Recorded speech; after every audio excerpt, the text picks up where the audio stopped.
Guys, today we're going to talk about the flawed American Constitution, the first one.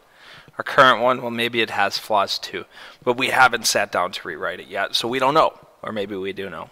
Who knows? Anyways, the first flawed Constitution of the United States was called the Articles of Confederation. We started last week by looking briefly at the Articles of Confederation, but today we're going to dive deeper into it. Remember that I had you guys read the actual articles and try to pull out basically what the articles were saying. So now what I will do is I will go over that with you guys to make sure that you guys have an understanding of the Articles of Confederation, because you will need them later this week. All right, a reminder, we're going to have our presentations on Wednesday for the governments that you guys created. Missing work into me at all times. I'll take it. I need to get it in there, and we will be doing quiz retakes as soon as those are finalized in the grade book.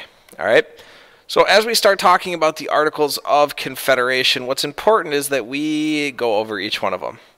Article 1 is basically going to tell us that the United States is going to be called the United States. That's the sole purpose of Article 1. That is something that we have kept until this day.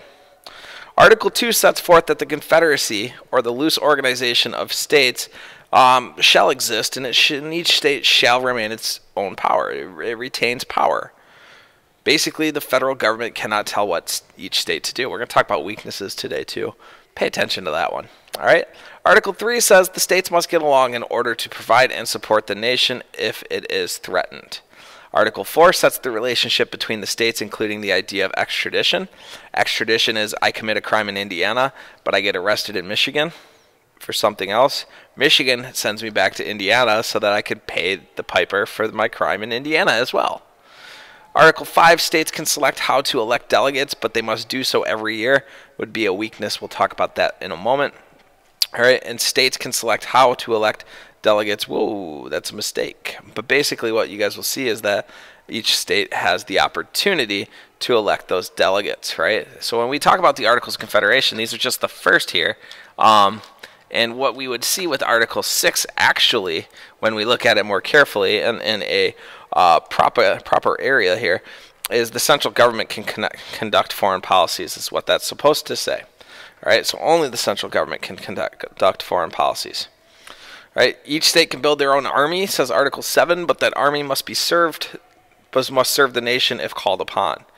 All right, the Treasury of the United States will collect money to pay for war if necessary. Only Congress can make peace, war, send ambassadors, and make treaties, says Article 9. Article 10 says a committee of states can make decisions if Congress is not in assemblance at that time. Article 11 tells us that Canada can join the Confederacy with the same rights as the other 13 states. That's really important too. All right, and Article 12, not because Canada joined, but it's still really important. Article 12, the United States will take full responsibility for all state debts from the Revolution. Article 13 is our last article, and it says each state must accept and agree to follow the decisions made of Congress at all times. All right, so now that we've talked about what those are, let's talk a little bit about our weaknesses. All right, so the strengths first. All right, let's start on a positive note. Let's start with the strengths. They successfully waged a war against Great Britain in the tail half of the American Revolution. All right, they negotiated a peace with Great Britain in 1783, so they're getting stuff done. And they provided an opportunity for new states like Canada, who's not a state, right, to enter with the same rights as the other states. Now, that would be really important and something that we keep when we go to write a constitution, because if we allow new states to have the same rights, that can encourage more people to move to those new states, thus having a larger overall nation with a more successful economy in a perfect world. Right, so they provided those opportunities. It's something that would stick around and be important in the future. Right, so the weaknesses of the Confederation, I like to sum up in one quote by Noah Webster. Don't worry, there's more. But Noah Webster said, so long as any individual state has power to defeat the other 12, our pretended union is but a bane, and our confederation a cobweb. All right, so he basically is saying that as long as you guys keep that one state veto power, that unanimous decision making to change our Constitution, this pretended union, strong words there, is pointless. It's pointless. Noah Webster, circa 1780.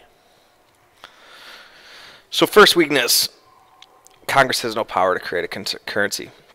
right? Imagine living in a country where from state to state, right?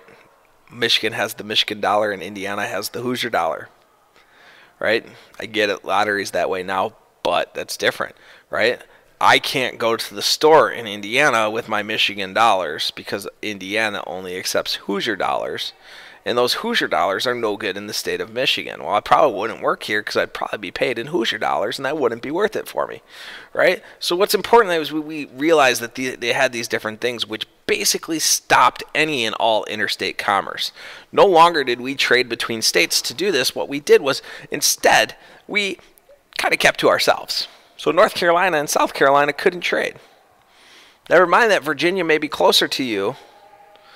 You know, you stay in North Carolina because they take the North Carolina dollar and Virginia doesn't. All right, so it's important that we see that as a weakness. Next, Congress did not have the authority. Did not have the authority to tax. That's a typo. Did not have the authority to tax member states. No tax equals no money. National government could do little to improve the nation and or run the nation. Couldn't do anything.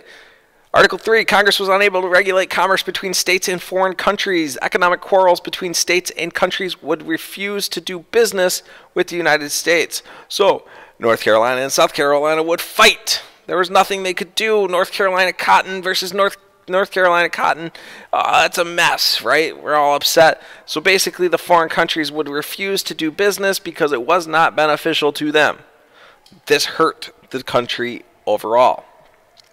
Next, Congress had no power to maintain a national army or navy and no authority to call troops into service. So let's just say that there's this little rebellion in Massachusetts about debt and farmers. It's called Shays Rebellion. Shays Rebellion, you know, the federal government says, hey, we could use some troops. They call up Georgia. Georgia says, hey, Massachusetts is really far away from me. I think we're good. I don't think we're going to send our troops up there. And that's what would happen is you wouldn't see the troops benefiting. You wouldn't see this Confederacy benefiting all parties. The country was essentially defenseless, right? Great Britain didn't bring war back until 1812. If they would have come sooner, who knows what would have happened, all right? We had no national executive and a unicameral legislature, all right? No president, no effective head of government, right? And we had one chamber of Congress, one vote per state. Unequal representation. Virginia may have a lot of people, but guess what? Georgia has the same amount of power. And that was an issue. So what we see when we see the Constitution is we're going to see that fixed. All right, so we had unequal representation and no enforcement of laws and zero checks and balances. Things that we take for granted in our country now did not exist under the Articles of Confederation. 6. Wow. 6. All right, needed 9 of the 13 states to pass laws in unanimous consent to amend the Articles. This is what Noah Webster was talking about. If one state said, no, I don't like that change in the Articles of Confederation, you could accomplish 0. All right, you had different levels of states. You guys have learned about the New England colonies, the Middle colonies, and the Southern colonies and how they were all different. Right? So you might have something that works for New England and works for the Southern, but doesn't work for the Middle, and all of a sudden we can't pass it. It was impossible to accomplish anything in this legislature. All right? We can look today at our current government with a heavily Republican Congress and a very Democratic president and see that there's not going to be a lot of legislation passed for the next 2 years. Something that you guys can keep an eye on. All right? So the time is coming. It's time for Americans to take action. What are we going to do? Right? We start by calling a meeting to look at amending these articles. We called it a constitutional convention after it happened, and it would forever change the United States and the world. Thanks for watching. Take care, guys.